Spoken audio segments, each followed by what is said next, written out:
Mes chers amis, prenons une pièce ensemble, mettons dans la boîte de tzedaka et nous allons mériter aujourd'hui même ce que la tzedaka nous promet de nous amener. La goula, la délivrance de tout le mauvais, la délivrance du mort, la délivrance de souffrance, la délivrance de l'exil. Et bien sûr, nous aurons la goula Mashiach maintenant. Vous savez, mes chers amis, j'étais un peu curieux aujourd'hui. J'ai demandé à ce que j'aime appeler Rabbi Google en français, de me donner la traduction, le sens du mot bêtise. Shtut, la bêtise. Eh bien, voici ce que Larousse dit. Définit manque d'intelligence ou de jugement, stupidité. Exemple, j'ai eu la bêtise de ne pas vérifier aussitôt.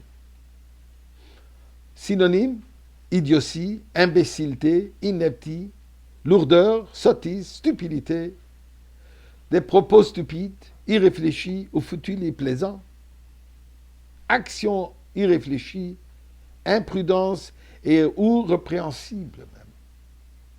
En tout cas, vous voyez où est-ce que je vais en venir. Des bêtises. Pourquoi est-ce qu'on agit parfois d'une manière bête, stupide? Et vous me posez la question, mais qui est-ce que j'accuse ici d'agir d'une manière stupide? Eh bien, regardons un tout petit peu, soyons honnêtes. Les gens qui sont diabètes, est-ce qu'ils ne goûtent pas trop souvent même des choses qui sont malsaines pour eux? Est-ce qu'on ne va pas manger un bon petit gâteau ou quelque chose qui contient, je dirais, des millions de calories, et pourtant nous savons que ce n'est pas bon pour la ligne? Celui qui est malade, malheureusement, de la grave maladie du cancer, qu'on les voit, il continue à fumer. Des personnes ivres qui prendront des risques d'eux-mêmes pour ceux qui sont dans la voiture ou ceux qui sont à l'extérieur et vont conduire. Je peux continuer encore et encore. Et vous les connaissez, ces exemples, aussi bien que moi.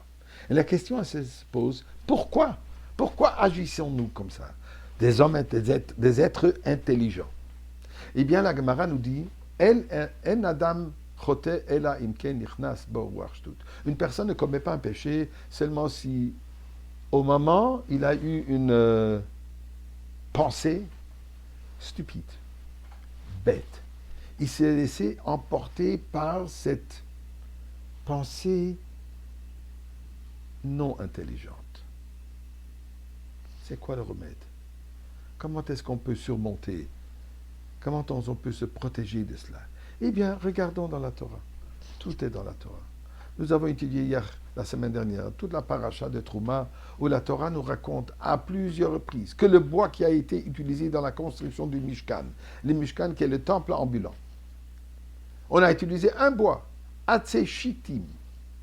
Ceci est vrai pour les poteaux, ceci est vrai pour même l'Aaron HaKodesh, l'Arche Sainte. 3 boîtes. L'intérieur du bois recouvert des 2 côtés avec des boîtes en or. La même chose, la table sur quoi il y avait les 12 pains du Beth Amikdash. Les poteaux avec lesquels on portait tout. Et ainsi de suite. Toujours Atzei Shittim. La Torah nous répète Atzei Shittim, Atzei Shittim, Atzei Shittim. Pourquoi? Eh bien, la Torah nous dit la chose suivante. Quand on parle de la construction du Mishkan, Dieu ne parle pas seulement de l'édifice, de l'immeuble temporaire, ou plus tard Beth Amikdash. La Torah nous dit, Dieu dit, je veux résider parmi vous. Dans chacun de vous, je veux que chacun de vous devienne un temple pour Akadosh Baruch Hu. Que vous devenez une résidence pour moi. Nous dit la Torah, je sais qu'à l'intérieur, il y a toujours un peu d'Atzei Shittim. Il y a des bois de folie. On peut tomber parfois dans un acte de stupidité. On peut agir de cette manière. Pourquoi? Puisque nous ne sommes que des êtres humains. Et nous pouvons avoir ces flashs, comme on dit, de stupidité, et on se laisse emporter. Nous dit la Torah, attention, je sais que vous les aurez, mais je vous donne aussi le remède. Et le remède, c'est quoi? Couvrir avec de l'or. Pas le cacher sous le tapis, mais le transformer, l'embellir, l'utiliser, cette shtut, cette stupidité qui représente agir plus bas que la logique, prenez cette shtut et utilisez ça pour la kedusha au-delà de la logique, avec un sacrifice total, une soumission totale qui défie toute logique. Et de cette manière, c'est enrobé, c'est recouvert, c'est transformé en cet édifice pour Akadosh Baruch Hu, qui brille comme l'or. Pas seulement l'or physique, mais l'or spirituel. Eh bien, nous prions Akadosh Baruch Hu. C'est ce que nous faisions depuis des millénaires dans l'exil. Alors maintenant, il est temps que nous voyons déjà l'or brillant du Beth Amikdash à Yerushalayim.